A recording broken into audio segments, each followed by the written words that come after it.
Sugar వ్యాధి ఉందనుకోండి, మీరు ఒక చెంబులో ఒక 1 గ్లాస్ నీళ్లు తీసుకోండి, అది దాంట్లో వేసేయండి, మంచిగా బాయిల్ చేయండి.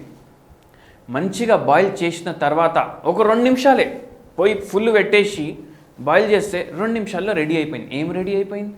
ఏం రెడీ అయిపోయిందంటే దీన్ని లోటస్ టీ అంటారు. షుగర్ వ్యాధి పేషెంట్లు ఉన్నారు, HbA1c 8, 9, 10, 11, 12 ఇట్లా ఉంటుంది కదా. మన దగ్గర ఎంతోమంది షుగర్ వ్యాధితోటి బాధపడేటోళ్ళు వస్తారు. వాళ్ళ వెయిట్ ఎక్కువ ఉంది, వాళ్ళ HbA1c ఎక్కువ ఉంది. అయితే వాళ్ళు ఏం చేస్తారు, సార్ నేను హోమియోపతి వైద్యం వాడతా, నాకు కంట్రోల్లో ఉంటే కూడా చాలు అనేసి అంటారు. అయితే నేను చెప్తా, కంట్రోల్లో ఉండడం అంటే మా దగ్గర రావడం ఎందుకు, మొత్తం తగ్గితే అంటే మేము వేరే వాళ్ళకి తేడా ఏంది అనేసి అడుగుతాం. నేను ఒకటే చెప్తా, రోజు వాటర్లో బాయిల్ చేసి తాగండి. దీన్ని లోటస్ టీ అనేసి అంటారు. Thailand, Cambodia, Singapore, Laos, Vietnam ఇవన్నీ దేశాల్లో తాగుతారు.